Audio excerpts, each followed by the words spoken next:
She lays the contract on my kitchen table as if it were a napkin. Cream paper, embossed corners, my name in a thicker black that looks heavier than ink. The pen arrives next, sleek and sure, a small click that sounds louder than it should in a quiet house. I pour Earl Grey, the good kind, let the steam lift between us like a curtain. Serena doesn't touch her cup. She smiles with her eyes the way people do when they want you to sign before you read. "It's nothing major," she says, the blouse from brunch soft as a promise. "Just a way to align the family. Simplifies everything long term." I set the saucer down. The crack near the handle catches the light. I don't move toward the paper. I move toward silence. Silence has weight when you've practiced. "Daniel and I are planning ahead," she adds. "Transparency is a virtue. I've taught girls like her. They measure rooms without a tape. They catalog before they care." I look at the pen.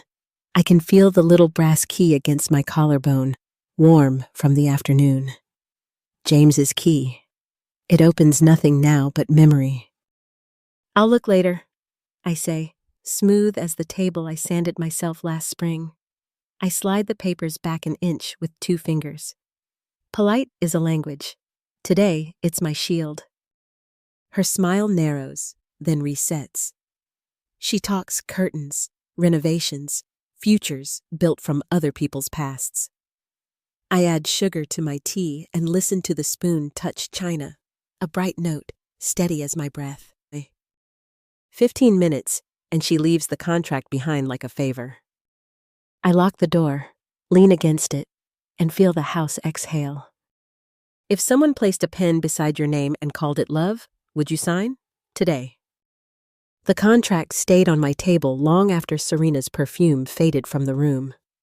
I didn't throw it away, didn't hide it, didn't even move it.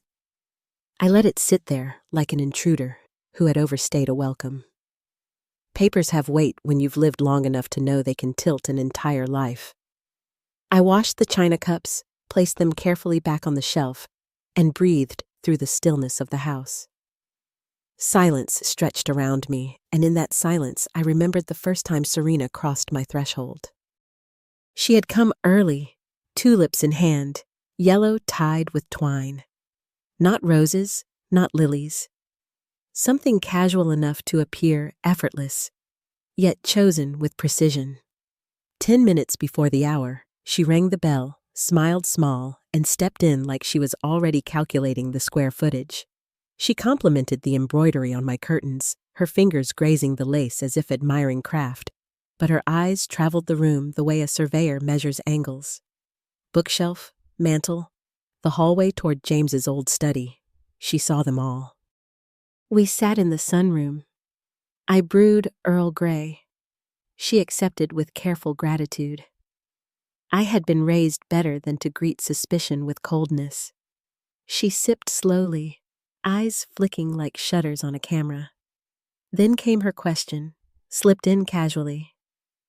"Didn't you and James own a house on Birchwood back in the 90s? Gorgeous place, early craftsman. I came across something about it while researching a title deed." I smiled only with my lips.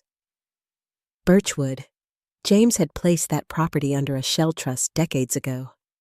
It wasn't public. It shouldn't have been traceable. And yet, here was this young woman, not yet married to my son, prodding at corners she shouldn't know. "Oh, Birchwood," I said, stirring my tea, voice steady. "That one's long gone. Sold it to a nurse who cared for James." The truth, but layered, hidden. She nodded politely and moved on, but my gut had already filed the warning. Daniel, my boy, lit up around her. He softened in her presence, smiled in ways I hadn't seen since he was a teenager sneaking cookies from the pantry. He was vulnerable, and she gave him exactly what vulnerability wants: admiration.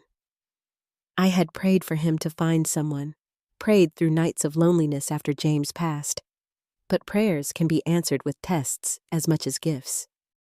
The day Serena placed that contract on my table, I realized the test had begun. She called it alignment. She called it protection. But I knew the shape of ambition dressed as virtue. I had taught girls like her in classrooms, watched them learn to hold their pencils with grace while their minds ran faster than their manners. They had eyes that smiled while calculating, voices that soothed while positioning. Serena was cut from the same cloth. After she left, I walked to the linen closet. Beneath folded towels sat the manila folder I had hidden since James's death. Inside were deeds, transfers, account ledgers, every line of the fortune he built. $35 million in property scattered across Louisiana, Texas, and beyond. Not a soul knew, not even the bank manager I played chess with on Wednesdays. James had trusted me. "Legacy," he once said, "is love with a long-term plan."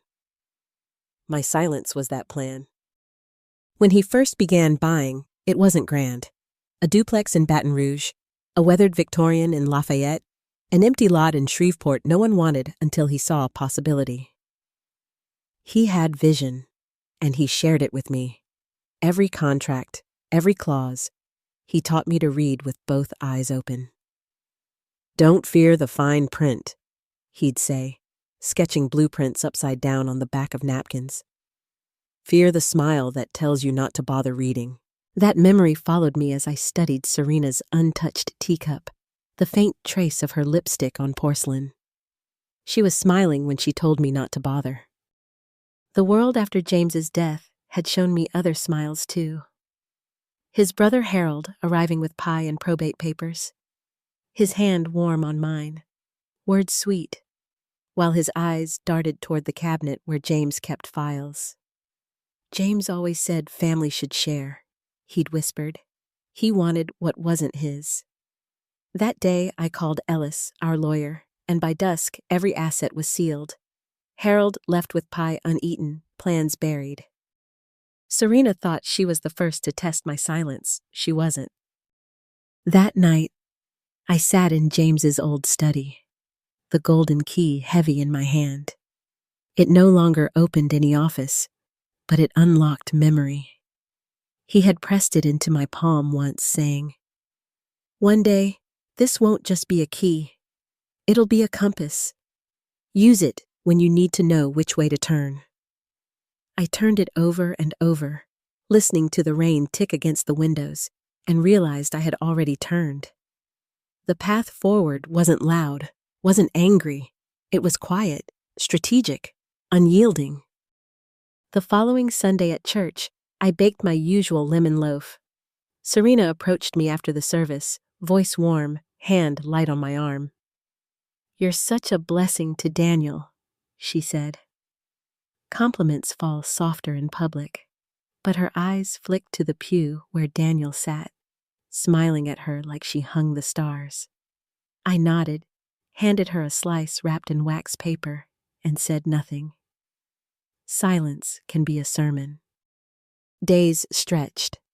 She visited again, bringing macarons in a silk box. Her movements were softer, clothes less sharp.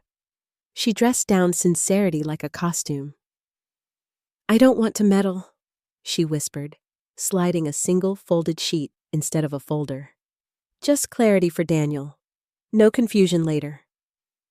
She was testing the ground, probing for cracks.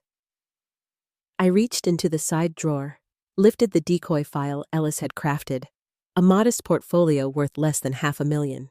Stocks, pensions, a house appraised low. Realistic, believable, unthreatening. I handed it to her. She blinked once, lashes frozen, the smallest pause in a face trained to perform. Then she smiled again, gratitude dripping like honey. "Thank you for trusting me," she said. I sipped my tea, hearing James's voice echo. "If you want to test a bridge, don't tiptoe. Drive a truck across it." I had just driven my first truck. That night, folding towels, I thought of Daniel. My silence wasn't just to guard money. It was to guard him, from ambition, from manipulation, from becoming a pawn in a game he didn't even know existed. He had always been gentle, trusting. When James died, I looked at him and saw a boy who still needed a father more than a fortune. So I kept the truth locked away. But Serena had rattled that lock. When the phone rang days later, a voice from the bank informed me of a flagged login attempt on a dormant account. It was made under the name Margaret Dorsey, James's surname, the one I had legally changed after his death. An attempt from a hotel in Sedona, Arizona. The same week Daniel and Serena were on their honeymoon. My blood chilled. The account was empty, but its bones still existed, and someone had tried to animate them. I thanked the caller, hung up, and pressed the golden key to my chest. Serena hadn't just knocked on the front door. She had tried the back one, the one marked with my husband's name.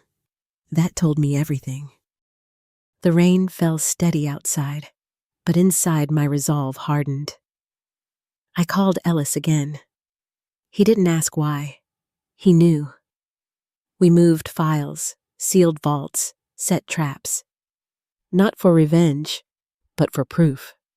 Because proof, like silence, has a way of echoing louder than accusation. Serena thought she was building a future. What she didn't know was that I had already built the blueprint, and in that blueprint, every smile, every early arrival, every soft compliment had a place. She had played her hand. Now it was my turn to watch the cards fall. The morning she came back alone, the air smelled faintly of rosemary and rain. Serena knocked at precisely 4 o'clock, the hour we had agreed. She wore flats this time, hair down, candle and macarons in her bag, as if soft gestures could erase hard intentions. I poured tea again, Earl Grey, steam rising in disciplined curls. She smiled, sat, folded her hands, and then slowly unfolded a single sheet of paper.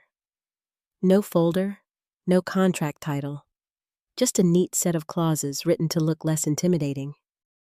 "I know last time felt too formal," she said gently. "This is simpler. No confusion later, no probate mess. Just clarity for Daniel, for you, for everyone." She placed the paper between us like it was a peace offering. Her eyes, round and steady, carried that practiced sincerity. She was lowering the volume of her ambition, hoping I would match it. I stirred my tea. "Clarity," I repeated, my voice low. The spoon touched porcelain with a small chime. I reached into the drawer beside me, lifted Ellis's decoy file, and set it on the table. The paper was heavier, thicker, a portfolio pared down to look modest. "This should clarify everything," I said. Her lashes froze mid-blink. Just one beat too long. It was the pause I had been waiting for. She took the file with a smile, skimmed, folded it back with a grateful nod. "Thank you, Margaret. I know trust isn't easy." I only sipped my tea. Trust wasn't on the table. Silence was. That night, when the fraud alert call came from the bank about a Sedona login attempt under my dead husband's name, something inside me shifted. Proof. She had crossed from suggestion to action, from testing to trespassing. I sat in the dim light of James's study, golden key pressed into my palm, and felt the weight of decisions settle. It was no longer enough to observe. A line had to be drawn. 2 days later, Daniel invited me to their apartment for dinner. I baked a pecan pie, wrapped it carefully, and walked in carrying both dessert and my resolve. Serena opened the door, warm smile intact. Daniel looked tired, shadows under his eyes. The apartment gleamed with curated coziness, candles lit, curtains new, every surface polished. We ate chicken she claimed she cooked, though the packaging in the trash later told another story. We laughed politely about the weather, the church, the neighborhood. Then Serena poured wine, raised her glass, and began the conversation she had prepared. "Margaret," she said sweetly, "Daniel and I want to make sure everything is set for the future. We don't want surprises. We believe in transparency. Families thrive when everyone shares openly. Daniel nodded, his eyes darting nervously between us. I set my fork down carefully. Transparency, I echoed again, calm, deliberate. I reached into my handbag and placed an envelope on the table. Not the decoy file, something else. A single page Ellis had drafted, outlining my modest pension and house. The summary line bolded. Net worth $480,000. I slid it across with 2 fingers, the same way I had slid her first contract back. "There's your clarity," I said. My voice was steady, but the air thickened. Daniel frowned, confusion flickering across his face. Serena, though, smiled too quickly, the kind of smile that masks a stumble. She reached for the paper, glanced at it, and nodded as if satisfied. But the real line was not on the paper. It was in my tone, in the way I folded my hands after and looked at her squarely. For the first time, I let silence stretch long enough to make her shift in her seat. Daniel tried to lighten the air. "It's good, Mom, that you're willing to be open." I cut him off gently, eyes never leaving Serena. "I am open. What I'm not is careless." The words landed like a gavel. The rest of dinner unfolded awkwardly. Serena talked more than usual, filling spaces with anecdotes, compliments, trivialities. Daniel's laughter was thin. I ate quietly, sipped tea instead of wine, and let the silence speak. When I left, Serena hugged me at the door, her arms soft, her smile composed. But her eyes were steel. She had heard me. She had felt the line. The cost came swiftly. For days after, Daniel didn't call. When he finally appeared at my house, his face was stormy. He held the paper I had given Serena, his voice taut. "Why would you hide this from me? Why didn't you trust me with the truth?" I steadied myself. "Because it wasn't about trust, Daniel. It was about protection." He shook his head, anger and hurt mingling. "Serena just wants to plan with me. She's trying to build a future, and you hand her scraps, like you're testing us." "Maybe I am," I said softly, "because futures built on pressure collapse faster than houses built on sand." He stared at me, torn between loyalty to me and loyalty to her. "You make her feel like she has to prove herself," he said finally. "You make me feel caught in the middle." "I don't need her to prove anything," I replied. "Time does that." He left soon after, frustration heavy in his steps. The silence of the house returned, but it was heavier than before. I had drawn a line, and in doing so, I had placed my son in its shadow. That night, I sat on the porch with James's key in my hand. The rosemary bush swayed in the breeze, the lavender beyond it catching faint moonlight. I whispered into the dark, asking my husband if I had done right. Silence answered, but it was not empty. It was the silence of boundaries finally spoken. The days that followed tested me. Serena returned calls quickly, polite as ever, but Daniel grew distant. At church, I sat alone in the pew, the lemon loaf on the table untouched. Neighbors asked after him. I smiled, nodded, said he was busy. Inside, I felt the sting of consequence. To protect him, I had wounded him. Yet I knew wounds heal cleaner than infections. Silence can fester, but lines drawn with care can become foundations. One evening, as the sky turned copper, I received a small envelope in my mailbox. Inside was a note. Serena's handwriting, precise. "Thank you for the clarity. Daniel deserves a united family. I hope you'll consider meeting again, this time as partners, not obstacles. Partners." The word burned. She wanted to equalize what was never hers. I folded the note, slid it into Ellis's folder, and locked it away. Some words are too dangerous to leave lying around. I realized then that the price of setting a boundary was not Serena's anger. It was Daniel's distance. But I had made my choice. I would rather stand firm and risk his misunderstanding than bend and watch him lose everything. That night, I lit a single candle in James's study, set the golden key beside it, and whispered aloud, "The line is drawn." Whether Serena saw it as challenge or warning, whether Daniel saw it as betrayal or protection, it no longer mattered. I had shifted. I was no longer the quiet widow serving tea. I was the keeper of a legacy, the guardian of a son, and for the first time since James died, I felt my silence break into strength. The house exhaled with me. The house grew colder after Daniel's visit, not from the weather, but from the silence he left behind. Days stretched long, the rooms echoing with absence. I watered the lavender, baked my Sunday loaf, folded laundry with mechanical precision. But inside, I carried the heavy ache of distance. My son hadn't called since that evening. The words he'd left me with, accusations wrapped in pain, kept replaying like a hymn sung off key. "You make me feel caught in the middle." Those words clung like damp air. I had drawn a boundary, but in the process, I had carved a canyon between us, and Serena knew it. The following week, envelopes began arriving at my door. Not bills, not letters from friends. These were thicker, official. One bore the return address of a financial planning firm I didn't recognize. Another came with glossy brochures promising family asset integration. Each arrived with Daniel's name typed alongside mine, like a cruel joke reminding me of the wedge Serena had driven. I placed them unopened on the counter, one atop the other. Paper can weigh more than stone when it carries manipulation inside. At night, I found myself pacing James's study, the golden key cool against my chest.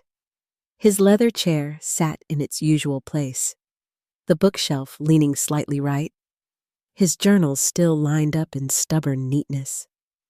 I would run my fingers over the spines, whispering his old phrases. Design is making space for life to unfold with grace. I had space, but no grace, only dread. Sleep became shallow. I woke to shadows that felt like judgments. My own reflection in the window looked older, wearier. I had kept a fortune safe, but could not keep my son close. That was the wound that bled quietly, unseen. Then came the letter, typed but unsigned. It accused me of withholding financial transparency. It warned of legal remedies should I fail to cooperate with family asset consolidation. The language was sharp, deliberately vague, but I recognized Serena's cadence behind the legalese. Daniel's trust was her weapon, and she was wielding it without leaving fingerprints. I sat at the kitchen table with the letter before me, hands trembling. For the first time since James's death, I felt close to breaking.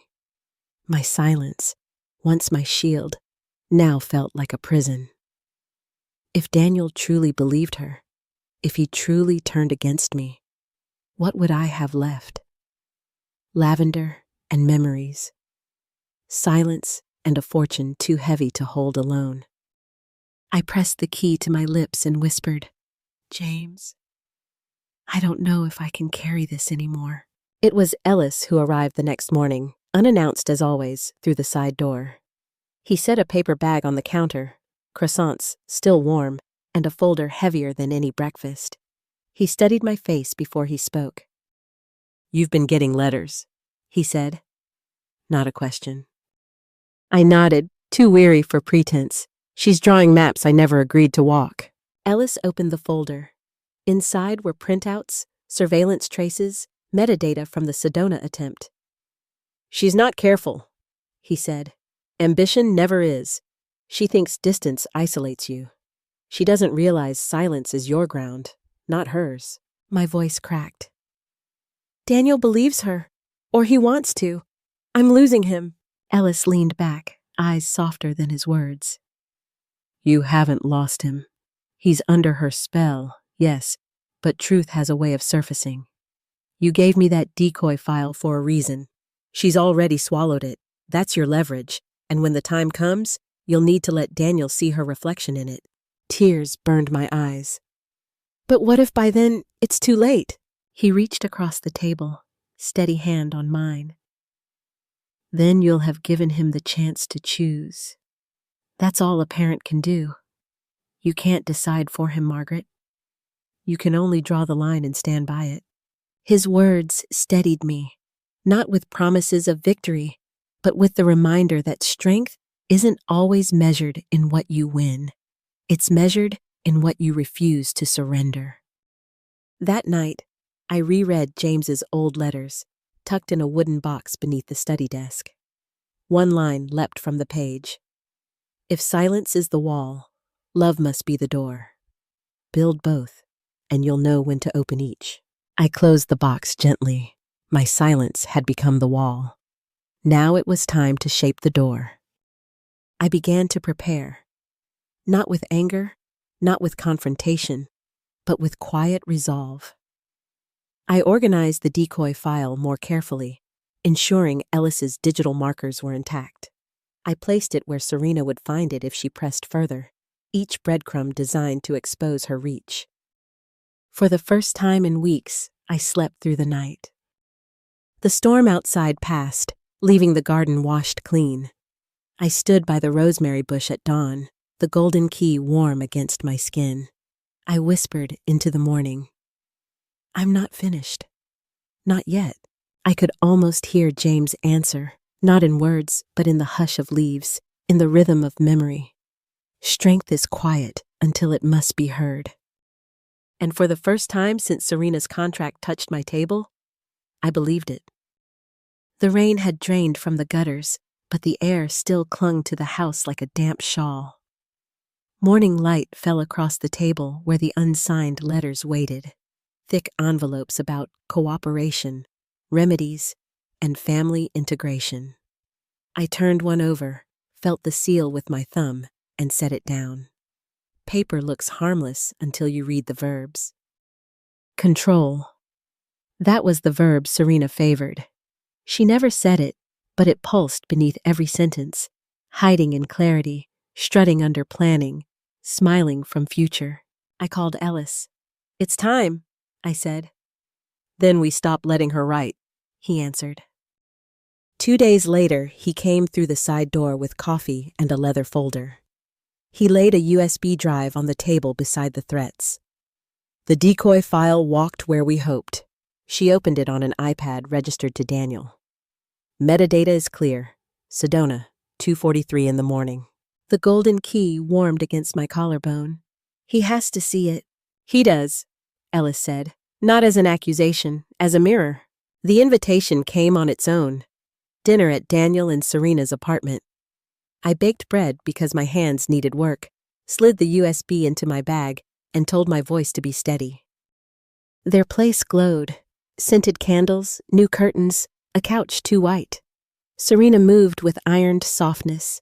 Daniel's smile was thin, the kind you wear when you've chosen peace over truth too often. We ate chicken that claimed the oven but admitted the deli. Then I set my fork down and opened my purse. "I brought something," I said, and placed the drive on the table. Daniel reached for it. Serena's smile paused. He slid the drive into his laptop. A folder appeared. Activity logs. I let the files speak. He clicked. Up came IP addresses, device IDs, timestamps, the name Margaret Dorsey, attached to a failed login. Sedona Resort Wi-Fi. iPad Air registered to Daniel. 2:43 a.m. "That's our honeymoon," he said. Serena leaned forward, palms open, the performance of honesty. "Anyone can fake this, Danny. Your mother is hurt. She wants you to choose." I pressed the next file. Wedding footage. Timestamp 48:22. The reception returned. Candles, a dance floor, Serena with her bridesmaid in a corner booth, voice low but clean on the nearby mic. "Just give me a year. Daniel will be signing everything. Margaret won't stand a chance with the trust he has in me." Daniel stared as if the screen might decide to lie. He closed his eyes, opened them slower, and turned to Serena. "Is that your voice?"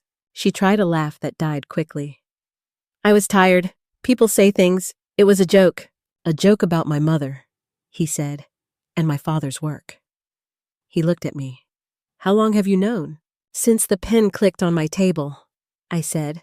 "But I needed you to see." The apartment shrank to breath and heat. Serena's calm cracked. Porcelain tapped marble.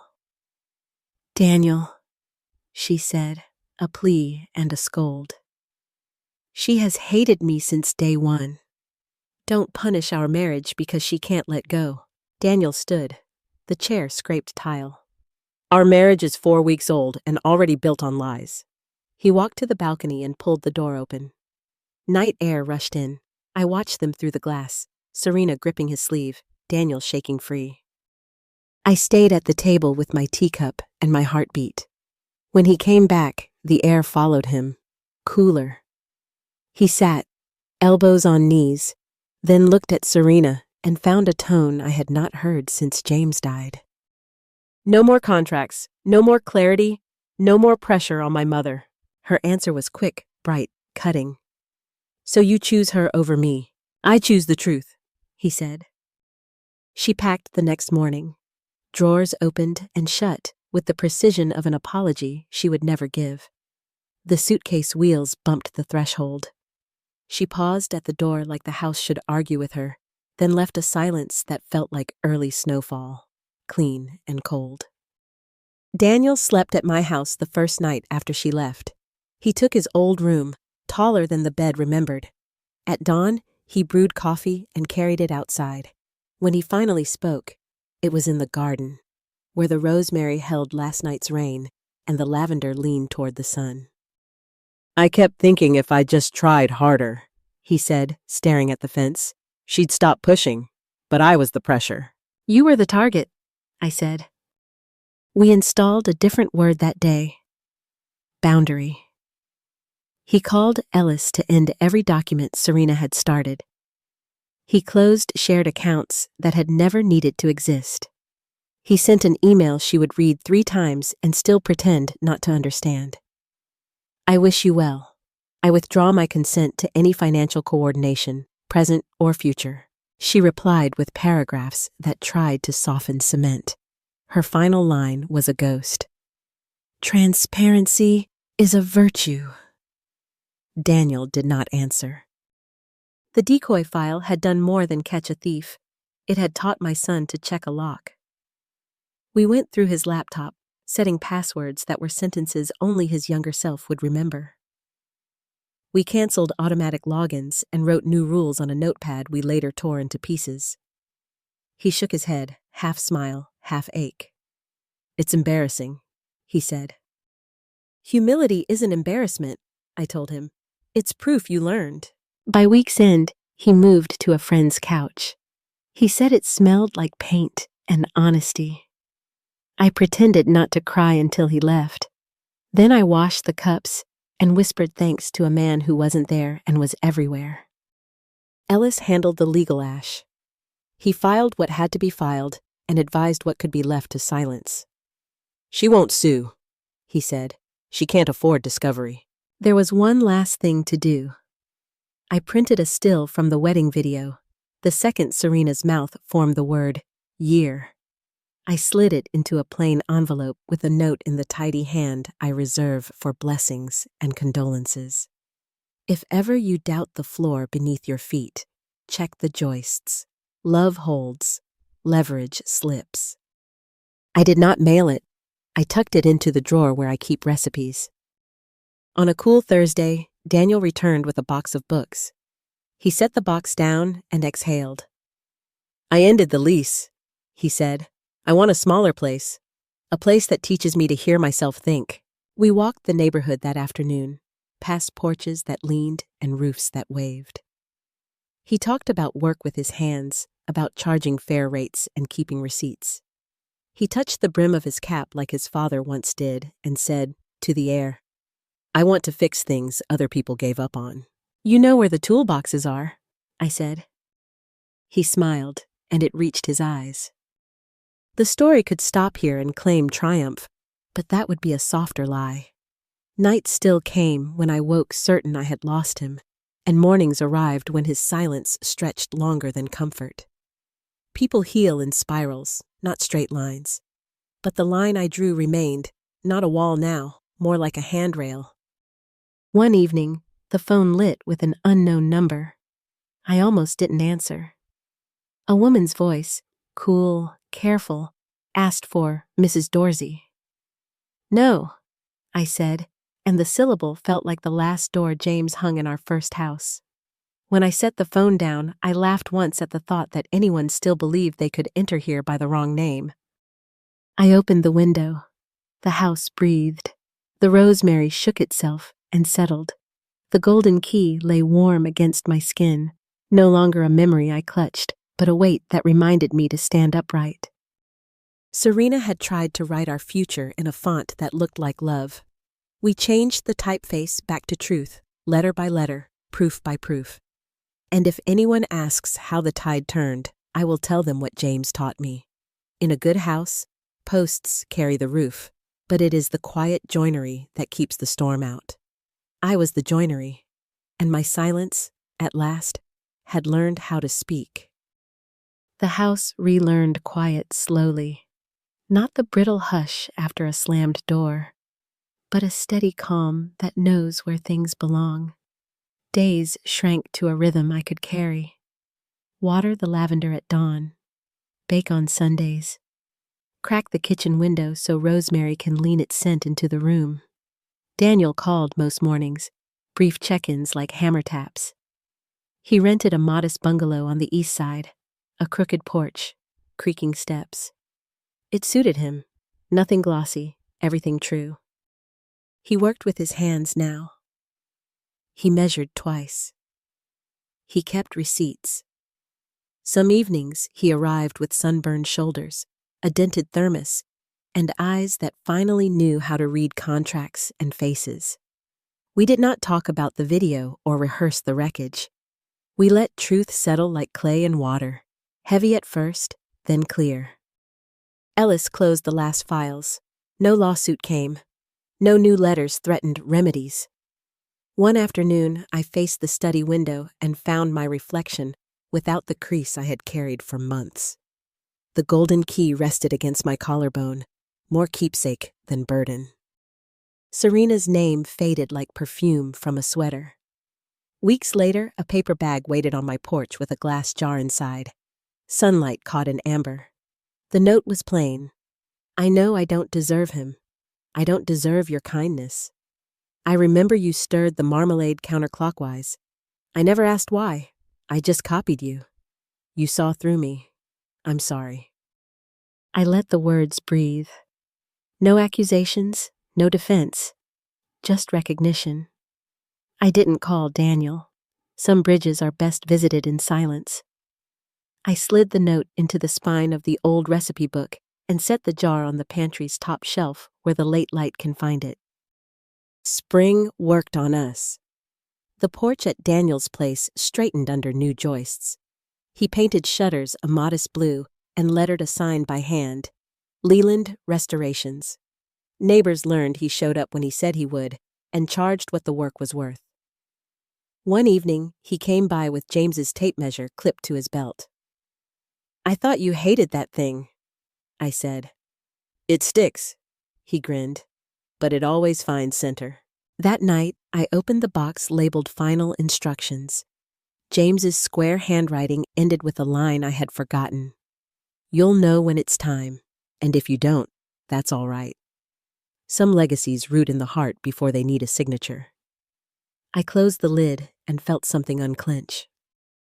I once thought silence was surrender. Now I know it can be carpentry, setting the brace, plumbing the wall, letting the nail wait. It kept what James built from being squandered by a smile with a deadline. It gave Daniel room to step into the house of himself and choose his doors. We still misstep. Some mornings the past knocks. I reach for the phone, then walk to the garden instead. Rosemary stands stubborn and bright. Lavender brushes my knee and reminds me some sentences are better left unwritten. Daniel still asks me to hold the other end of the board. We bring the cut edges together and see if the seam disappears. It isn't perfect. Families rarely are. But the line I drew is now a beam we both lean against, not a border we shout over. He's saving for a small truck, and on Sundays, he sits beside me at church, with hands nicked by ordinary work. One morning, he arrived early with coffee and a folded envelope. "I never opened the key letter," he said, "but I think I understand it now." He set it down without breaking the seal. "I don't want a shortcut, Mom. I want a life that can carry weight." The kettle clicked. Water found its shape. I didn't offer the key. I didn't have to. As for Serena, I hold her less as a villain and more as a lesson. Ambition without honor will borrow any language it needs. I hope she finds a truer one. Her note lives where memory belongs, in the cookbook beside citrus stains and family handwriting. Sometimes the jar catches sunset, and I choose to believe the apology was real. Not because I need it, but because I like the woman I become when I allow that possibility. On the anniversary of James's passing, Daniel and I ate in the yard. The air held a soft New Orleans sweetness. We said his name out loud. We laughed about the doorway he measured 3 times and shaved wrong, then fixed so cleanly no one could find the patch. We told the truth about the hard parts too. Love that pretends is decoration. Love that tells the truth is foundation. After dishes, we sat on the bench he built in 1989. I turned the golden key in my palm. For once, it didn't feel like something I must guard, more like a story I could put down. I slipped it back on its chain and let it rest. The garden breathed. The house did too. If you've walked with me to this quiet, thank you for hearing the soft parts. Maybe you've kept something to yourself, not from spite, but from love, with a long plan. Maybe you've stood on a threshold and waited for someone to hear their own voice before you spoke. If so, you aren't alone. Wherever you are tonight, over coffee at a small kitchen table, on a back porch with peeling paint, or in a room that finally feels like yours, I hope you find a seam that disappears when good edges meet. Tell me where you're watching from. Share what you're ready to say, and keep the rest safe until it's time. If this story sat with you in a kind way, stay with us at Roots and Secrets. We'll save you a chair and pour the tea.